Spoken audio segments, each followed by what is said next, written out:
चुनाव बाद बीजेपी में जाएंगे कमलनाथ। शिवराज सिंह चौहान के बयान से क्यों मच गया बवाल।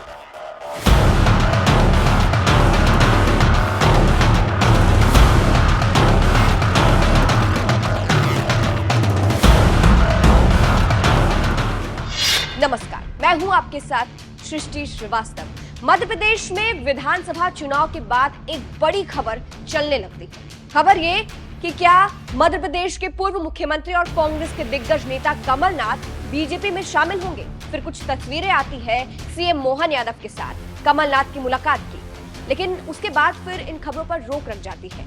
खुद कमलनाथ कहते हैं कि ये बस अफवाह। और फिर लोकसभा चुनाव को लेकर कमलनाथ के बेटे नकुल नाथ को छिंदवाड़ा से टिकट मिल जाता है। फिर इन खबरों पर एकदम फुल स्टॉप लग जाता है। लेकिन फिर से अब ये खबरें उठने लगी है कि क्या चुनाव के बाद कमलनाथ बीजेपी ज्वाइन करेंगे, वो भी शिवराज सिंह चौहान के एक बयान के बाद से। क्या है पूरी खबर, चलिए आपको भी बताते हैं। दरअसल एबीपी के खास कार्यक्रम नाश्ते पर नेताजी पर शिवराज सिंह चौहान पहुंचे। वहां शिवराज सिंह चौहान ने ऐसा बयान दे दिया कि उसके बाद बस यही सवाल उठने लगे कि क्या चुनाव के बाद कोई खेला हो सकता है।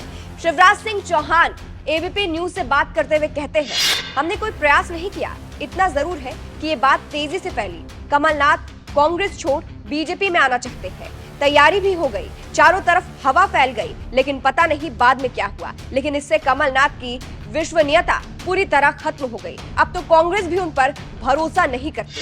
जिस तरह से शिवराज सिंह खुद ही इस बात की पुष्टि कर रहे हैं कि कमलनाथ कांग्रेस छोड़ बीजेपी में आना चाहते थे, तैयारी भी हो गई थी, लेकिन आए नहीं। उससे यही सवाल उठ रहे हैं कि क्या बाद में भी ऐसा कुछ हो सकता है, क्योंकि राजनीति में कब क्या हो जाए ये कोई नहीं जानता। लोग ये सवाल उठा रहे हैं कि जब शिवराज खुद ही कह रहे हैं कि कमलनाथ बीजेपी में आना चाहते थे, तैयारी हो गई थी, तो क्या लोकसभा चुनाव के बाद भी ऐसा हो सकता है। क्योंकि राजनीति में यह भी कहा जाता है कि अक्सर राजनेता ऐसा करते हैं कि चुनाव के बाद जिसका पलड़ा भारी होता है उसके पास चले जाते हैं। इसीलिए लोग ये सवाल उठा रहे हैं कि क्या कमलनाथ लोकसभा चुनाव के बाद बीजेपी में शामिल हो सकते हैं। शिवराज कहीं इसी ओर इशारा तो नहीं कर रहे हैं। हालांकि हम इन खबरों की पुष्टि नहीं करते हैं, लेकिन जिस तरह से शिवराज सिंह चौहान ये कह रहे हैं कि कांग्रेस छोड़ के कमलनाथ बीजेपी में आना चाहते थे और अब कांग्रेस भी उन पर भरोसा नहीं करती है, तो क्या ऐसे में कमलनाथ लोकसभा चुनाव के बाद कोई बड़ा खेल कर सकते हैं। हालांकि ये तो आने वाले वक्त में पता चलेगा।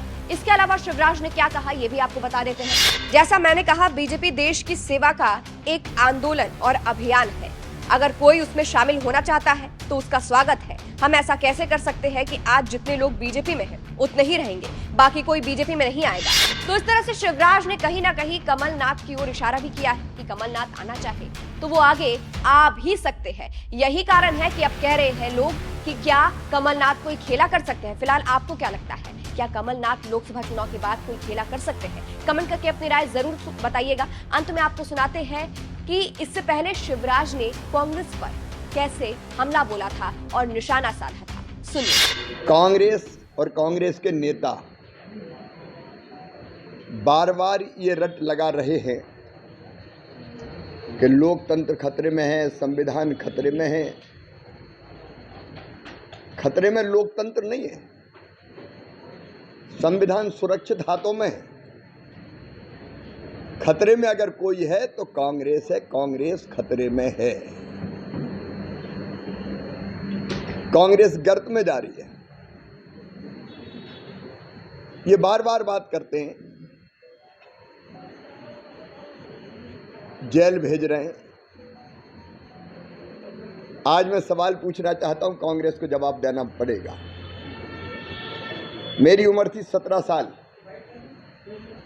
11वीं में पढ़ता था मैं, मुझे जेल भेजा गया था इमरजेंसी में।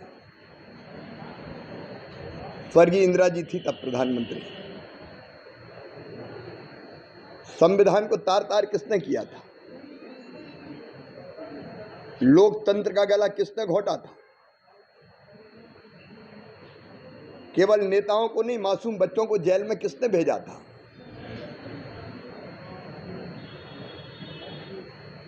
आज एक बात साफ है, पहले यह धारणा रही होगी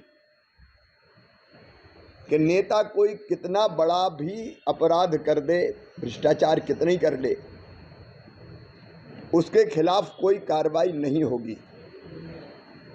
धारणा बन गई थी जनता की। लेकिन ये भारतीय जनता पार्टी का शासन है, प्रधानमंत्री श्री नरेंद्र मोदी जी है। अगर कोई गलत काम करेगा तो जेल जाएगा। कांग्रेस ने तो निरपराधों को जेल भेजा था।